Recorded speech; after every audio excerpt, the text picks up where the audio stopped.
Good morning students. Now you have biology class. Take your zoology book, unit 3, reproductive health. Today we are going to see last topic, STD and their symptoms, sexually transmitted disease and their symptoms, name of the disease, causative agent, symptoms, incubation period. First, bacterial disease, bacterial sexually transmitted disease, gonorrhea, Neisseria gonorrhea, affect the urethra, rectum, throat, and it in females, the cervix also get affected. Urethra na urine போற hole. Next, rectum, மலக்குடல், throat, தொண்டை, இந்த பகுதியெல்லாம் என்ன செய்யுதுன்னா affect பண்ணுது. ஃபீமேலுக்கு cervix means யூட்ரஸோட மவுத், கருப்பை வாயை affect பண்ணுது. Pain and buzz, discharge in the genital tract and burning sensation during urination. Pain வலி இருக்கு, பஸ்னா சீல் மாதிரி வடியும். எப்படி ஜெனட்டிக்கல் ட்ராக்ங்கிறது மென்சஸ் வர்ற ஹோல்ல அந்த மாதிரி சிம்டம்ஸ் இருக்கு. Burning sensation during urination, urine போறப்ப வந்து எரிச்சல் இருக்கு. Incubation period, Neisseria gonorrhoea, incubation period 2 to 5 days. Next, கொனோரியாங்கிறது நீசெரியா கொனோரியா அப்படிங்கிற பாக்டீரியாவால் வரக்கூடிய ஒரு டிசீஸ், தமிழில் வெட்டை நோய் அப்படின்னு சொல்லுவோம். Next சிபிலிஸ்ங்கிறது Kranti. ட்ரிபோனிமா பேலிடம், 3 stages involved in syphilis. Primary stage, formation of painless ulcer on the external genitalia, அதாவது வெளிப்புற இனப்பெருக்க துளையில் எப்படி இருக்கும்னா பெயின்லெஸ் அல்சர், வலி இல்லாத புண் மாதிரி இருக்கு. செகண்டரி ஸ்டேஜ், ஸ்கின் லெசியான் அப்படின்னா தோல்ல புண் வரும், ரேசஸ் தோல் தடிப்பு இருக்கும், ஸ்வாலன் ஜாயிண்ட் மூட்டு பகுதி வீங்கி இருக்கு, and fever and hair loss. Next, tertiary stage, appearance of chronic ulcer on nose, மூக்குல நாள்பட்ட புண்ணு இருக்கும். லோவர் லெக்ஸ் அண்ட் பேலட், காலு, மூக்கு மற்றும் பேலட்டுங்கிறது அன்னம், அதாவது நாக்குக்கு அடிப்பகுதியில் நாள்பட்ட புண்கள் இருக்கும். குரோனிக் அல்சர்னா நாளடைவில் புண்கள் இருந்துக்கிட்டே இருக்கும். Loss of movement, mental disorder, visual impairment, பார்வை குறைபாடு இருக்கு, மன வளர்ச்சி குறைபாடு, heart problems, gummas, that is soft non cancerous growth etcetera. அப்படியே அதாவது பார்க்குறதுக்கு சாஃப்டான கட்டி மாதிரி இருக்கும், கட்டி மாதிரி லேசாக இருக்கும். 10 to 9 days incubation period. Next, chlamydiasis, chlamydia trachomatis, trachoma அப்படிங்கிறது கண் இமை அரிப்பு அப்படின்னு அர்த்தம். Affect the cells of the columnar epithelium in the urino genetical tract, respiratory tract and conjunctiva, அதாவது கண்ணில் உள்ள கன்ஜெக்டிவா பகுதி, ரெஸ்பிரேட்டரி ட்ராக்ட்னா சுவாசிக்கிற பகுதியில் உள்ள எபிதீலியம், கோலும்னார் எபிதீலியம் அப்படிங்கிற டிஷ்யூ என்ன செய்யும்னா பாதிக்க அந்த டிஷ்யூவை போய் கிளாமிடியா ட்ரக்கோமேட்டிஸ் அப்படிங்கிற காசேட்டிவ் ஏஜென்ட் போய் பாதிக்க வைக்கும். நெக்ஸ்ட்டு, லிம்போகிரானுலோமா, வெனீரியம்,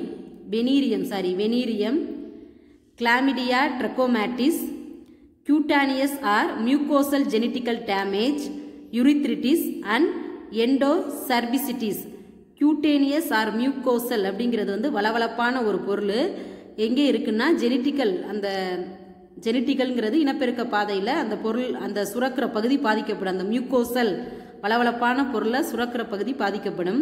யூரித்ரிட்டிஸ் அப்படின்னா சிறுநீரக அலர்ஜி அப்படின்னு அர்த்தம். எண்டோசர்விசிட்டிஸ் அப்படின்னா அதாவது கருப்பையில் உள்ள லேயர் என்ன செய்யும்னா பாதிக்கப்படும். Next, locally harmful ulceration and genetical elephantiasis. Next, 2 to 3 weeks or up to 6 weeks. Incubation period 2 to 3 weeks or up to 6 weeks. Viral sexually transmitted disease, genital herpes, பிறப்புறுப்பு அலர்ஜி அப்படின்னு அர்த்தம். herpes simplex virus, sores புண்கள், sores in and around the vulva, vagina, urethra in females, or sore and are around the penis in male. ஃபீமேலுக்கு vulva, vagina, urethra அந்த பகுதிகளை சுற்றி புண்ணு இருக்கு, மேலுக்கு பீனிஸை சுற்றி புண்ணு வரும். Next, pain during urination, bleeding between periods, urine போகிறப்ப பெயின் இருக்கு, பீரியட்ஸ்க்கு இடையில வந்து ப்ளீடிங் வந்துகிட்டு இருக்கு. Swelling in the groin nodes அப்படின்னா தொடை இடுக்குகளில் வீக்கமாக இருக்கும். Incubation period 2 to 21 days, average 6 days. Genital warts பிறப்புறுப்பு அக்கி அப்படின்னு அர்த்தம். Human papilloma virus HPV outgrowths on the external genitalia, cervix and perianal region. கட்டி எந்த பகுதிகளில் வரும்னா எக்ஸ்டர்னல் ஜெனிட்டாலியா வெளிப்புற இனப்பெருக்க உறுப்பில் வரும், செர்விக்ஸ் கருப்பை வாயில் வரும். நெக்ஸ்ட் பெரி ஆனல், ஆனல்னா மோசன் போகிற ஹோல் பேர் தான் ஆனல், அந்த இடத்துல எல்லாம் கட்டி மாதிரி உருவாகிறது. 1 to 8 months incubation period 1 to 8 months. Hepatitis B அப்படிங்கிறது கல்லீரல் அலர்ஜி அப்படிங்கிற ஒரு disease.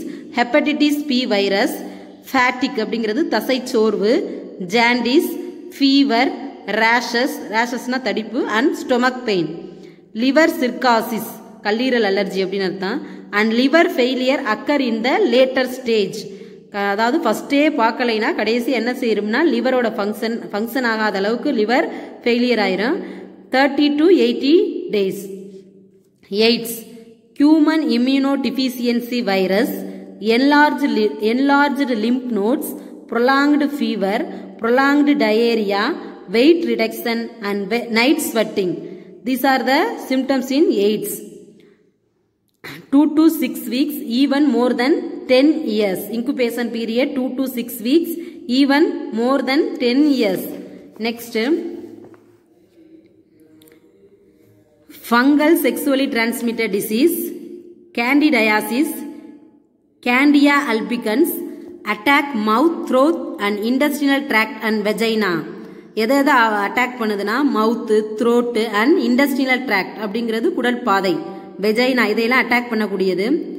Vaginal itching or soreness, abnormal vaginal discharges and pain during urination.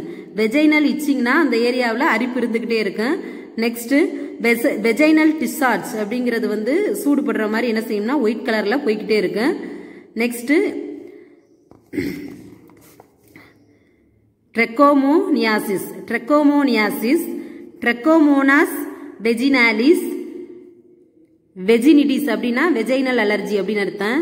Greenish yellow vaginal discharge, அதாவது பச்சை கலந்த மஞ்சள் மாதிரி வெஜைனால இருந்து டிஸ்சார்ஜ் ஆகும், அப்படிங்கிறது சூடு மாதிரி அப்படி கலந்த ஒரு இதா வெளியாருங்க. இட்சிங் அண்ட் பர்னிங் சென்சேஷன், யூரின் போறப்ப எப்படி இருக்குன்னா ரொம்ப இட்சிங்கா இருக்கும். யூரித்ரிட்ஸ் அப்படிங்கிறது சிறுநீரக அலர்ஜி அப்படின்னு அர்த்தம். ஹெபிடைடைமிட்டிஸ் அப்படிங்கிறது பிந்தக நுண் சுருகுழல் அலர்ஜி அப்படின்னு அர்த்தம். நெக்ஸ்ட் புரோஸ்டியாட்டிட்டிஸ் அப்படிங்கிறது புரோஸ்டேட் சுரப்பி allergy. Incubation period 4 to 28 days. Next, infertility, inability to conceive or produce children even after protected sexual cohabitation is called infertility. Infertilityங்கிறது வந்து குழந்தை இல்லாம போறது, அதாவது மேரேஜுக்கு அப்புறமும் செக்ஸுவல் கான்டாக்ட்ல இருந்து குழந்தை இல்லைன்னா அதுக்கு பேரு infertility. That is the inability of a man to produce sufficient number of quantity or sperm to impregnate a woman, or inability of a woman to become pregnant or maintain a pregnancy. அதாவது sperm வந்து கரெக்டான sperm produce ஆகாதவங்க மேல்ல infertility, ஃபீமேல்ல ஏதாவது வந்து fallopian tube, uterus இந்த மாதிரி problem இருக்கிறவங்க ஃபீமேல்ல இன்ஃபர்டிலிட்டியில வருவாங்க. Next, the cause for infertility are tumors formed in the pituitary or reproductive organs. இன்ஃபர்டிலிட்டிக்கு மெயினான ரீசன் என்னன்னா கட்டிகள் மாதிரி எங்கே உருவாகுதுன்னா பிட்யூட்டரியிலையோ அல்லது ரீப்ரொடக்டிவ் ஆர்கன்ஸ்லயோ உருவாகிறது. Inherited mutation of genes responsible for the biosynthesis of sex hormones, malformation of the cervix or fallopian tube and inadequate nutrition before adulthood அப்படிங்கிறது, அதாவது ஜீன்ல ஏதாவது பிரச்சனை இருந்தாலோ, அது போக செர்விக்ஸ்ல வந்து ஏதாவது பிரச்சனை, செர்விக்ஸ்ங்கிறது கருப்பை வாயில ஏதாவது பிரச்சனை இருந்தாலோ, ஃபெலோபியன் டியூப்ல ஏதாவது ப்ராப்ளம், அதாவது உள்ள ஏதாவது அடைப்புகள் அந்த மாதிரி இருந்தாலோ இன்ஃபர்டிலிட்டிக்கு சான்ஸ் இருக்கு. அதை விட மெயினான ரீசன் என்னன்னா யங் ஸ்டேஜில் ஒழுங்கா நியூட்ரிஷன் எடுக்காம, சத்தான சாப்பாடு எடுக்காம இருக்கிறதுக்குமே இன்ஃபர்டிலிட்டிக்கு காசஸ் இருக்கு. Next, long term stress damage many aspect of health, especially the menstrual cycle. அதாவது அதிகமான ஸ்ட்ரெஸ் இருந்தாலும் எதை பாதிக்கும்னா மென்ஸ்ட்ருவல் சைக்கிளை பாதிக்கும். ingestion of toxins, that is heavy metal cadmium, heavy use of alcohol, tobacco and marijuana. அதாவது வேற என்ன ரீசன்லால இன்ஃபர்டிலிட்டி வரலாம்னா அதிகமா காட்மியம் உள்ள கண்டென்ட்டை ஈட் பண்றது ஃபுட்டை, ஆல்கஹால், டொபாக்கோ புகையில அதாவது பீடி சிகரெட் கொடுக்கறது, marijuana ganja, injuries to the gonads, அதாவது கொனாட்ஸ்ங்கிறது விந்து அதாவது இனப்பெருக்க உறுப்புகள். அப்படி எதுனா டெஸ்டஸ், மேலுக்கு வந்து டெஸ்டஸ், ஃபீமேலுக்கு ஃபெலோபியன் டியூப், அதுல ஏதாவது பிரச்சனையை உண்டாக்கும். And ageing also causes infertility, அதிக ஏஜ் ஆயிட்டால குழந்தை இல்லாம போறதுக்கு காரணம் இருக்கு. Next other causes of infertility, pelvic inflammatory disease, uterine fibroids and endometriosis are the most common causes of infertility in women. Pelvic இன்ஃப்ளமேட்டரினா இடுப்பெலும்பு பகுதியில் வீக்க இருக்கிறது, யூட்ரைன் ஃபைப்ராய்ட்ஸ் அப்படின்னா யூட்ரஸ்ல தசைநார் கட்டி உருவாகிறது, எண்டோமெட்ரியாசிஸ் அப்படிங்கிறது உள்ள எண்டோமெட்ரியன் லேயர் பாதிக்கப்படுறது are the most common causes of infertility in women. Next low body fat or anorexia in women, that is a psychotic eating disorder characterized by the fear of gaining weight. அதிகமா wait போட்டுருவோமோ அப்படின்னு என்ன செய்யறதுன்னா, அதாவது கேர்ள்ஸ்ல சாப்பிடாம பயப்படுறது.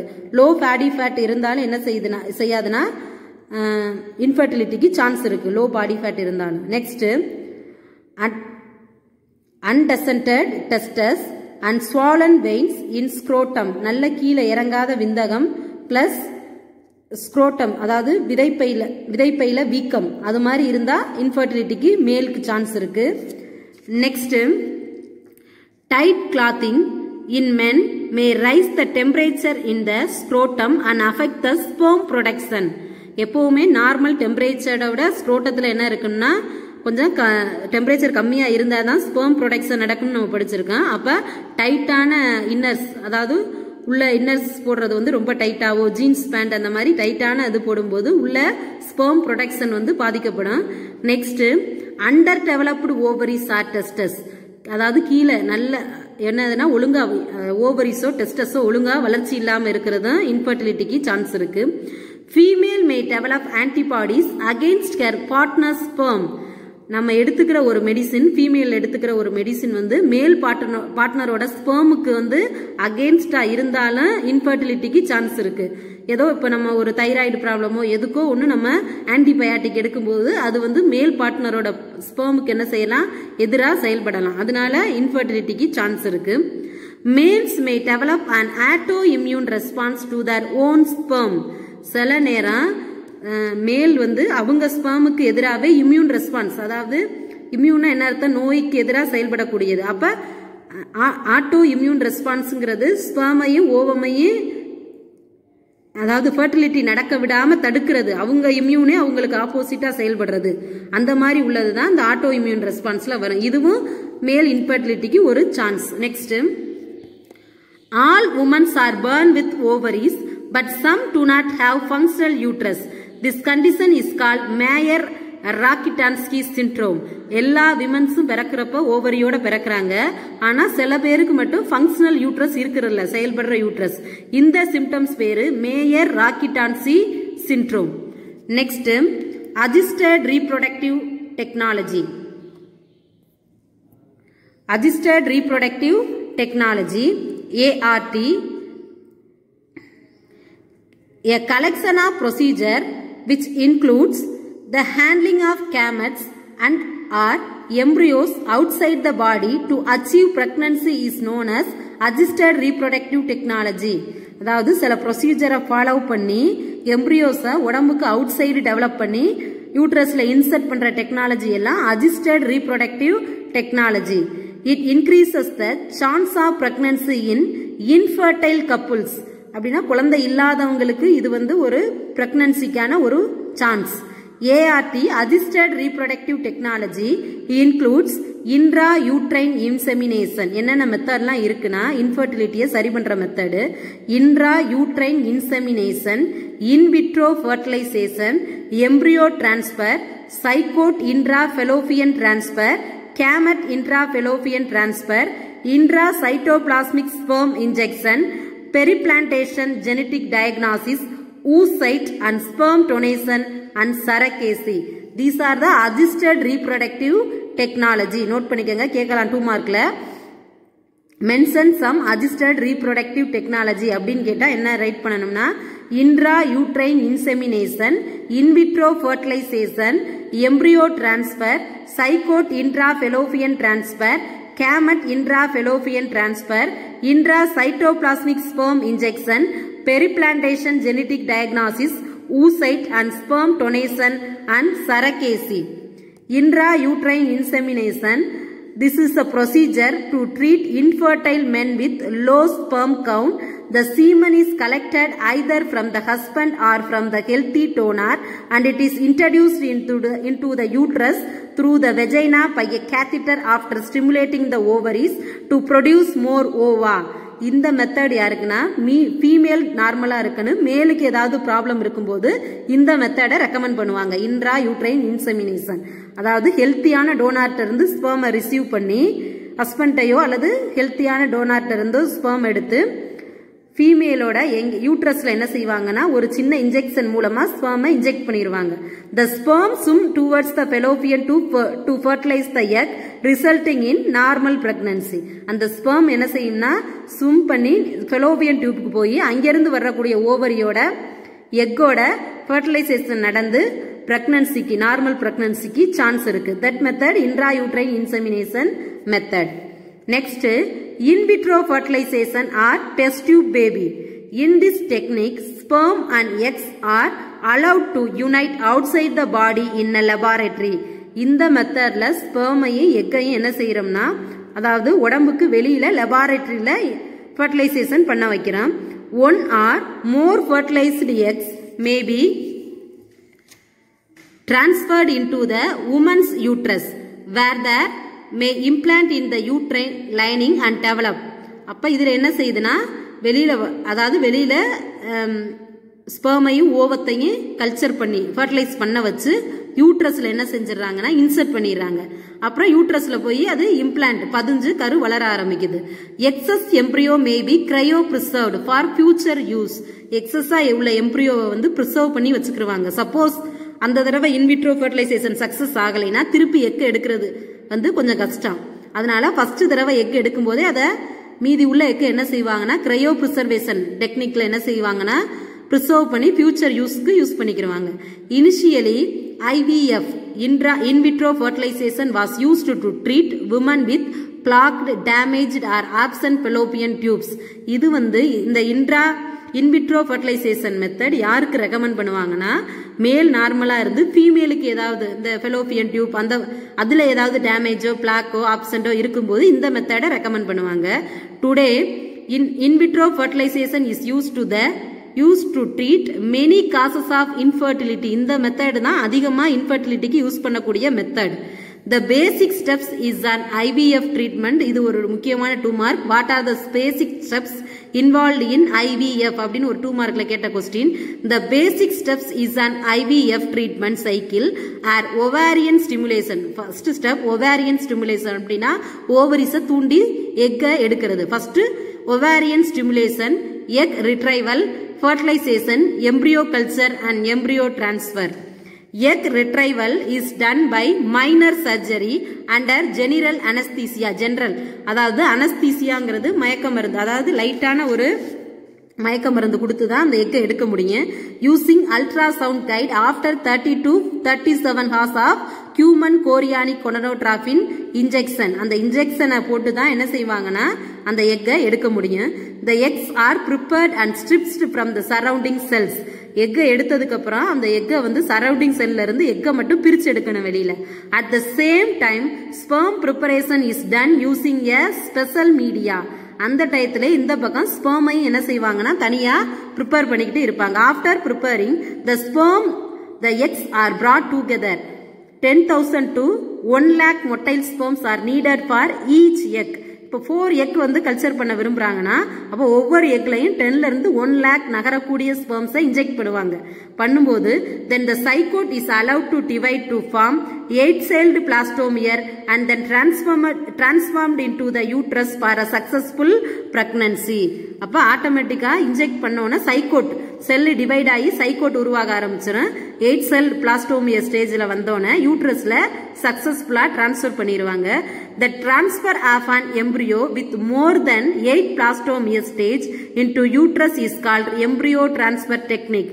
அந்த 8 பிளாஸ்டோமியர் ஸ்டேஜ்ல uterus வந்து உள்ள யூட்ரஸ்ல எம்பிரியோவை இன்சர்ட் பண்ற டெக்னிக் பேரு embryo transfer technique. Cryopreservation and freezing of embryos is often used when there are more embryos than needed for a single in vitro fertilization transfer. அதாவது cryopreservation டெக்னிக்ல 2 அல்லது 3 எம்பிரியோவை என்ன செய்வாங்கன்னா உருவாக்குவாங்க. அதுல 2 எம்பிரியோ மேக்சிமம் உள்ள இன்சர்ட் பண்ணுவாங்க. அப்ப சில பேருக்கு வந்து ரெண்டுமே சக்சஸ் ஆயிரும், சில பேருக்கு ஒண்ணுல ஏதாவது பிரச்சனை வந்தாலும் ஒன்னு சக்சஸ் ஆயிரும். Embryo cryopreservation can provide an additional opportunity for pregnancy through a frozen embryo transfer without undergoing another ovarian stimulation and retrieval. Embryo தேவைப்பட்டது போக நம்ம எடுத்த எக் ரிட்ரைவல் மூலமா தேவைப்படுற எம்பிரியோவை எடுத்தோம், தேவைப்படுற ஓவரிஸை எடுத்தோம், ஓவத்தை எடுத்தோம். அது போக இன்விட்ரோ ஃபர்டிலைசேஷனுக்கு போக மீதி உள்ள எக்கை வந்து என்ன செய்யலாம்னா, சப்போஸ் அந்த தடவை அவங்களுக்கு சக்சஸ் ஆகலைன்னா அடுத்த தடவை எக்கை எடுக்கிறது வந்து திருப்பி என்ன செய்யணும், அனஸ்தீசியா கொடுத்து எக்கை ரிட்ரைவல் பண்ணணும். அப்படி இல்லாம இதை ப்ரிசர்வ் பண்ணி வச்சுட்டோம்னா அந்த தடவை சக்சஸ் ஆகலைன்னா அடுத்த தடவை நம்ம என்ன செஞ்சுக்கலாம்னா அதை யூஸ் பண்ணிக்கலாம். அப்ப திருப்பி என்ன செய்யணும்னா அந்த அனஸ்தீசியா கொடுத்து எக்கை ரிட்ரைவல் பண்ண தேவையில்லை. அதுக்கு தான் இந்த cryopreservation டெக்னிக் யூஸ் ஆகுது. Next zygote intrafallopian transfer. As in IVP, the zygote up to 8 plastomeer stage is transferred to the fallopian tube by laparoscopy. 8-celled பிளாஸ்டோமியரா இருக்கிறப்ப வெளியில என்ன செய்யறாங்கன்னா எக்கையும் ஸ்பெர்மையும் ஃபெர்டிலைசேஷன் பண்ண வச்சு 8 செல்லா இருக்கும்போது ஃபெலோபியன் டியூப்ல லாப்ராஸ்கோபி மெத்தட்ல உள்ள இன்சர்ட் பண்ணிடுறாங்க. The zygote continue its natural division and migrate toward the uterus and it get implanted. அப்ப சைகோட் வந்து கண்டினியூவா அங்கே டிவைட் ஆகி அப்படியே மூவ் ஆகி யூட்ரஸ்க்கு போய் அங்கே இம்ப்ளான்டேஷன் நடந்துருது, பதிய ஆரம்பிக்குது. Intrauterine transfer. Embryo with more than 8 plastomeres is inserted into the uterus to complete its further development. இதுக்கு முன்னாடி உள்ள டெக்னிக்ல வந்து 8 பிளாஸ்டோமியர் ஸ்டேஜ்ல ஃபெலோபியன் டியூப்ல இன்சர்ட் பண்றோம். இந்த மெத்தட்ல 8 பிளாஸ்டோமியர் ஸ்டேஜா இருக்கும்போது எங்க இன்சர்ட் பண்றோம்னா யூட்ரஸ். இதுதான் அந்த ரெண்டு மெத்தடுக்கு உள்ள டிஃபரெண்ட். ரெண்டுமே 8 பிளாஸ்டோமியர்ல தான் இன்சர்ட் பண்றாங்க அந்த ஸ்டேஜ்ல இருக்கும்போது egg. Next Camet intrafallopian transfer. Transfer of an ovum collected from a donor into the fallopian tube. இந்த மெத்தட்ல fallopian tubeல இருந்து யாரு ஓவம் கொடுக்குறாங்களோ அங்கே ஓவத்தை கலெக்ட் பண்ணி எடுத்துக்கிடுவாங்க. In this eggs are collected from ovaries. Ovaries fallopian tubeல உள்ள ஓவரிஸ்ல ovum எடுக்கப்படுது and placed with the sperm in one of the fallopian tube. அப்புறம் என்ன செய்யறாங்கன்னா அது ரெண்டையும் சேர்த்து இன்னொரு fallopian tubeல ஸ்பெர்மையும் எக்கையும் என்ன செய்யறாங்க டிவைட் ஆக விடுறாங்க. The zygote travels toward the uterus and gets implanted into the interlining of the uterus. அப்ப fallopian tubeல ஸ்பெர்மையும் ஓவத்தையும் கல்ச்சர் பண்ண விட்டோம்னா அங்கிருந்து என்ன சைகோட் உருவாகி டிராவல் ஆகி யூட்ரஸ்க்கு போய் அங்கே யூட்ரஸ்ல இம்ப்ளான்டேஷன் நடக்குது. Next intracytoplasmic sperm injection. In this method, only one sperm is injected into the focal point of the egg to fertilize. கரெக்டா இதுல என்ன செய்வாங்கன்னா ஸ்கேனிங்ல பாத்துக்கிட்டு எந்த இடத்துல எக் இருக்குன்னு பார்த்து அந்த இடத்துல கரெக்டா என்ன செய்வா, எக் வந்து எக்கோட அவுட்டர் லேயர் ரொம்ப ஹார்டா இருக்குன்னு படிச்சிருக்கோம். அதனால அந்த அவுட்டர் லேயர் புரோக்கன் பண்றதுக்கு தான் நம்ம அதுக்கு அதிக அளவு ஸ்பெர்ம் தேவைப்படுது. அப்ப ஆட்டோமேட்டிக்கா அதுவே உடைஞ்சிரும். உடஞ்சி எக் வெளியாகிறதுக்கு முன்னாடி புரோக்கன் ஆயிருச்சுன்னா அந்த போக்கல் பாயிண்ட்ல பார்த்து ஸ்பெர்மை இன்ஜெக்ஷன் பண்றப்ப ஈஸியா ஃபர்டிலைசேஷன் நடந்துடும். அப்ப ஒரு ஸ்பெர்மை என்ன செய்யுதுன்னா போதும். எக்கை வந்து புரோக்கன் பண்றதுக்கு தான் அதிக அளவு ஸ்பெர்ம் தேவைப்படும். The sperm is carefully injected into the cytoplasm of the egg. Fertilization occurs in 75 to 85% of egg injected with the sperm. The zygote is allowed to divide to form an 8-celled blastomere and then transferred to the uterus to develop a protective pregnancy. அதுக்கப்புறம் என்ன செய்யுதுன்னா fertilisation நடந்ததுக்கு அப்புறம் zygote divide ஆகி 8-celled பிளாஸ்டோமியரா வந்து என்ன செஞ்சிருந்தா யூட்ரஸ்ல போய் நார்மல் பிரெக்னன்சி ஆக ஆரம்பிச்சிருது. நெக்ஸ்ட் சரக்கேசி, சரக்கேட் மதர்ங்கிறது வாடகை தாய். Surrogacy is a method of assisted reproduction or agreement whereby a woman agrees to carry pregnancy for another person who will become the newborn child parent after birth. அதாவது குழந்தை பிறக்க முடியாது, யூட்ரஸ்ல மெயினா பாதிப்பு இருக்கும்போது தான் இந்த சரக்கேட் மதர் தேவைப்படுவாங்க. ஃபெலோபியன் டியூப்லயோ இருக்கும்போது வேற மெத்தடை யூஸ் பண்ணி நார்மல் பிரெக்னன்சிக்கு வாய்ப்பு இருக்கு. ஆனா யூட்ரஸால ஒரு குழந்தைய வந்து தாங்க முடியாது வெயிட் அப்படிங்கிற ரீசன் இருக்கிறப்ப மட்டும்தான் அந்த சரக்கேட் மதருக்கு சான்ஸ் இருக்கு.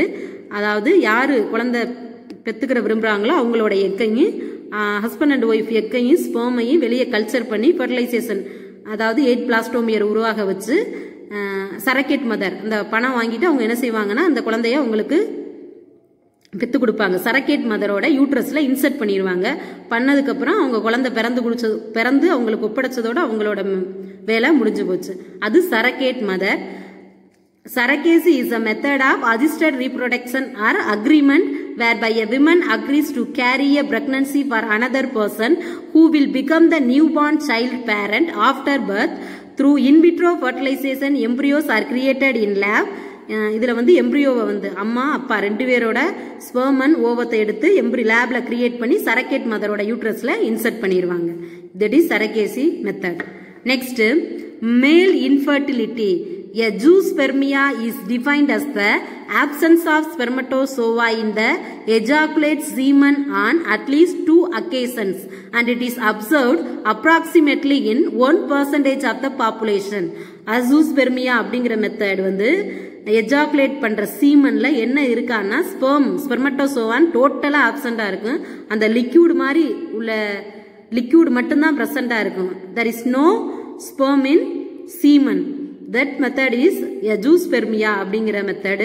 நெக்ஸ்ட், இதுல வந்து 1% அதாவது பாப்புலேஷன்ல 1% பேர் வந்து இந்த இன்ஃபர்டிலிட்டிக்கு வாய்ப்பு இருக்கு. Next, micro testicular sperm extraction.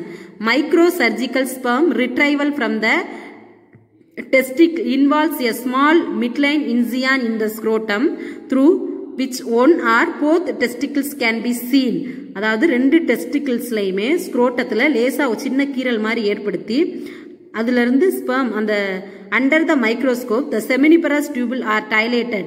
அந்த லேசா ஒரு கீறல் ஏற்படுத்துறதுக்கு அப்புறம் செமினிபரஸ் டியூபிள்னா விந்தக நுண்குழல் என்ன செய்வாங்கன்னா லேசா டைலேட் பண்றதுனா அகலப்படுத்தி small amount of testicular tissue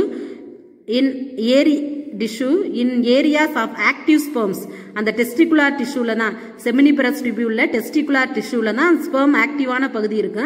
அந்த இடத்துல எடுத்து என்ன செய்யுதுன்னா ஸ்பெர்ம எவ்வளவு ஈல்டு இருக்கு அப்படிங்கறத பாக்குற மெத்தட் இது. And improve for sperm yield compared to traditional biopsy technique. Seminiferous டியூபியூல்ல டெஸ்டிகுலர் டிஷ்யூல ஸ்பெர்ம் ப்ரொடக்ஷன் பகுதி இருக்கு. அதுல ஸ்பெர்மை எடுத்து டெஸ்ட் பண்ற டெக்னிக் இது. Next,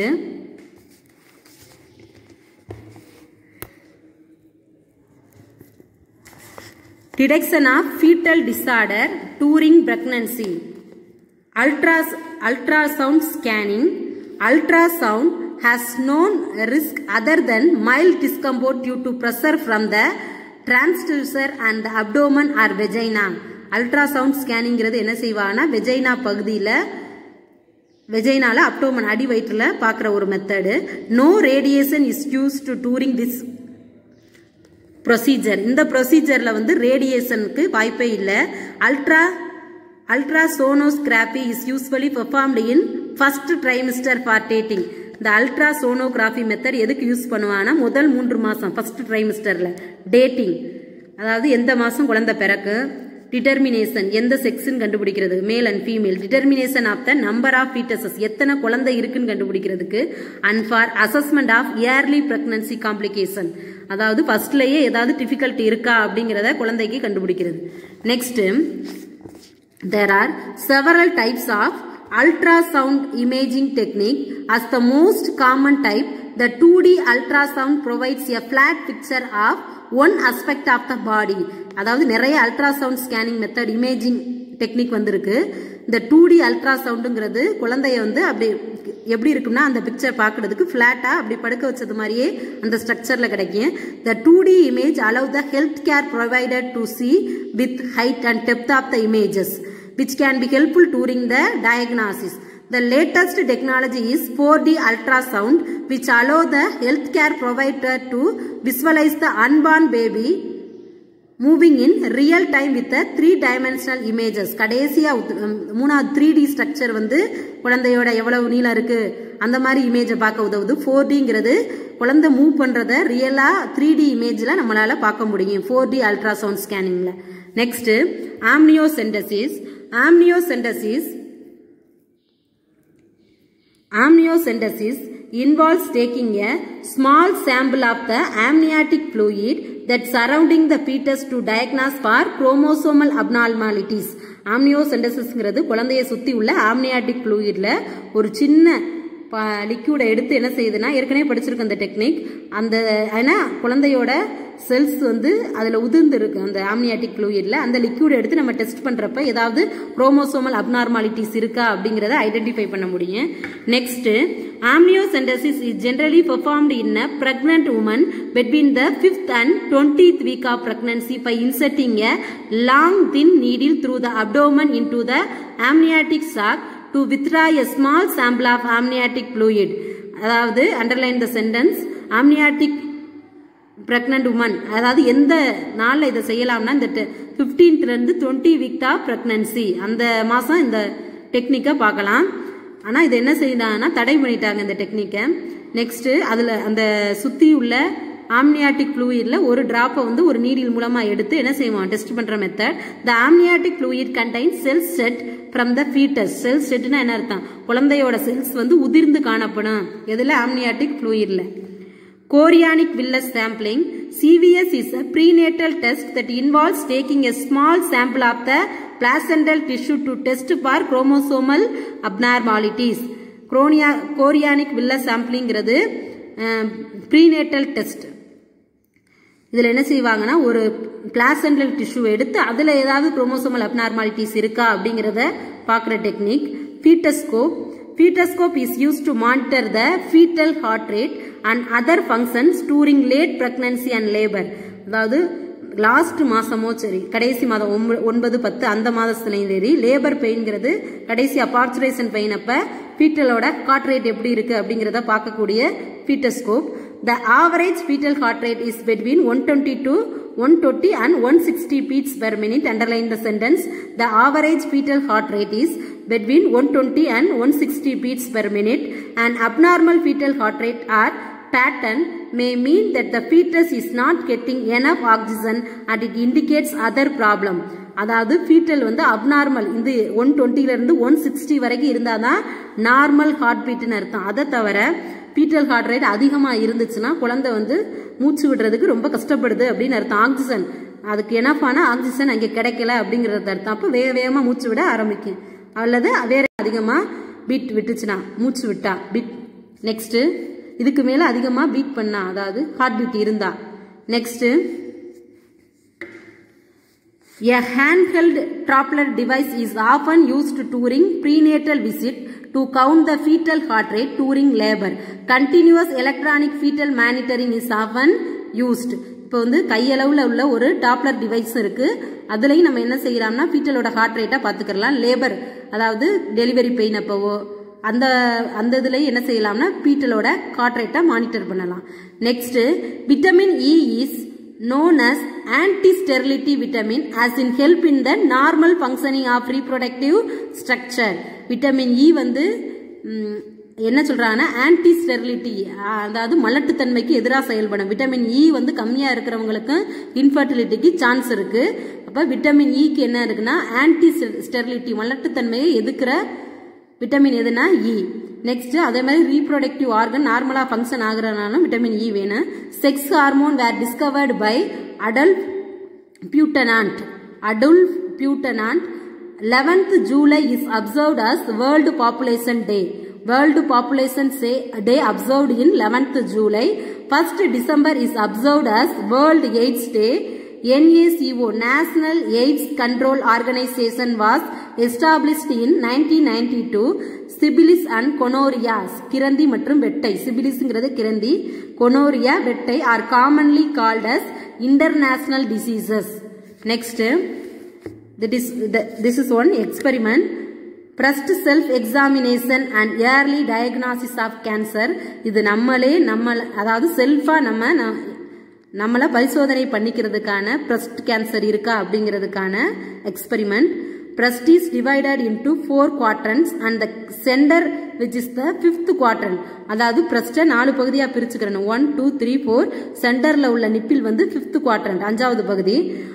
Each quadrant of the breast is felt per lumps using the palm of the opposite cams. Lumpsங்கிறது கட்டி. அதாவது இப்ப லெஃப்ட் சைடு உள்ள பிரஸ்ட செக் பண்றாந்தா ரைட் சைடு ஹேண்டை யூஸ் பண்ணணும். லெஃப்ட் சைடு பிரஸ்ட செக் பண்றாந்தா ரைட் சைடு உள்ள ஹேண்டை யூஸ் பண்ணி 1, 2, 3, 1, 2, 3, 4 இந்த மாதிரி 4 பகுதியை அமைக்கி பார்க்கணும். கடைசியா 5th. The examination is done in both lying down the standing position. அதாவது படுத்த நிலைமையிலையும் இதை பண்ணி பார்க்கலாம், நிமிர்ந்த நிலைமையிலையும் இதை பண்ணி பார்க்கலாம். Monthly once after the first week of menstrual cycle. அதாவது இது எப்போ பண்ணி பார்க்கணும்னா மென்ஸ்ட்ருவல் சைக்கிள் முடிஞ்சதுக்கு அப்புறம் ஃபர்ஸ்ட் வீக்ல இதை பண்ணி பார்க்கணும். இது பொதுவாக பிரஸ்ட் கேன்சர் யாருக்குன்னா அதிகமாக வரக்கூடியது கேர்ள்ஸுக்கு தான். அதனால இதை ஒவ்வொரு மென்ஸ்ட்ருவல் சைக்கிள் முடிஞ்சதுக்கு அப்புறம் ஃபர்ஸ்ட் வீக்ல இந்த டெஸ்ட்டை பண்ணி பார்க்கணும். This way if there are lumps or any deviation of the nipple to one side or any blood discharge from the nipple, we can identify cancer at an early stage. இப்ப right side பிரஸ்ட வந்து left side ஹேண்டால check பண்ணணும். 1, 2, 3, 4, 5 அப்படின்னு ஒவ்வொரு டச்சா பண்ணி லைட்டா press பண்ணி பார்க்கணும். 5th அதாவது நிப்பில்ல பிரஸ் பண்றப்ப என்ன செய்யணும்னா லைட்டா பிளட் லீக் ஆனிச்சுன்னா நம்மளுக்கு வந்து ஏர்லி கேன்சர், அதாவது கேன்சர் வந்து ஸ்டார்டிங் ஸ்டேஜ்ல இருக்கு அப்படிங்கறத டயக்னாஸ் பண்ணிக்கலாம். Mammograms are done for women above the age of 40 years and for young girls and women below 40 years. Ultrasound of the breast aids in early diagnosis. Mammogramsங்கிறது 40 வயசுக்கு மேல உள்ள லேடிஸ்க்கு இந்த அதாவது breast cancer இருக்கா அப்படிங்கறத ஐடென்டிஃபை பண்ற மெத்தட். அதாவது அல்ட்ராசவுண்ட் மெத்தட்லயும் breast cancer இருக்கா அப்படிங்கறத செக் பண்ணி பார்க்கலாம். This is the self examination of early diagnosis of cancer, breast cancer. Okay, this chapter over. We will see the next topic, next chapter in next class. Okay, thank you students.